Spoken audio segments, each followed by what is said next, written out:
সদ্য গ্রাজুয়েশন শেষ করা ছেলে বাবা জিজ্ঞেস করলো, বাবা জীবনের মূল্য কি? আর বাবা জীবনের মূল্য বোঝানোর জন্য ছোট্ট একটা পাথর দিয়ে বলল, যাও কোনো একটা দোকানে যেয়ে জিজ্ঞেস করো পাথরের মূল্য কি। ছেলে নিয়ে গেল সবজির দোকানে, পাথরের মূল্য বলল 2 ব্যাগ সবজি। বাবাকে এসে বলল, বাবা জীবনের মূল্য কি 2 ব্যাগ সবজি? বাবা বলল, না, এবার তুমি ওই যে রুমালটা আছে ওটাতে পাথরটা মুড়ে নিয়ে একটা বড় দোকানে যাও। ছেলে একটা বড় দোকানে যাওয়ার পর দোকানদার দেখে শুনে বলল, তুমি এটা দিয়ে সর্বোচ্চ 2 বস্তা চাল পেতে পারো। ছেলে আবার এসে বলল, বাবা জীবনের মূল্য কি 2 বস্তা চাল?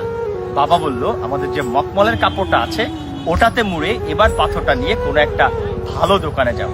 ছেলে বুদ্ধি করে জুয়েলারির দোকানে ঢোকার পর জুয়েলারিওয়ালা খুব ভালো করে নেড়ে চেড়ে বলল, এটা তো অমূল্য পাথর, এটার জন্য আপনি আমার পুরো দোকানটাই নিয়ে নিতে পারেন। গল্পের ছলে হলেও এটাই সত্য, আপনি কোথায় আপনাকে উপস্থাপন করবেন এবং কিভাবে উপস্থাপন করবেন এটার উপরেই পুরো মূল্য নির্ভর করছে আপনার জীবনের। তাই তো আমি মাঝে মাঝে বলি, আপনি ঠিক ওই পাথরের মতো, যেটা আপনি ঠিক মতো প্রেজেন্ট করবেন কোথায়, যে এটার উপরে ডিপেন্ড করবে আপনার সারা জীবনের মূল্য।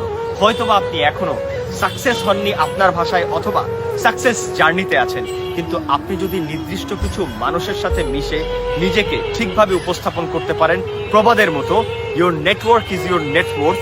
কার সাথে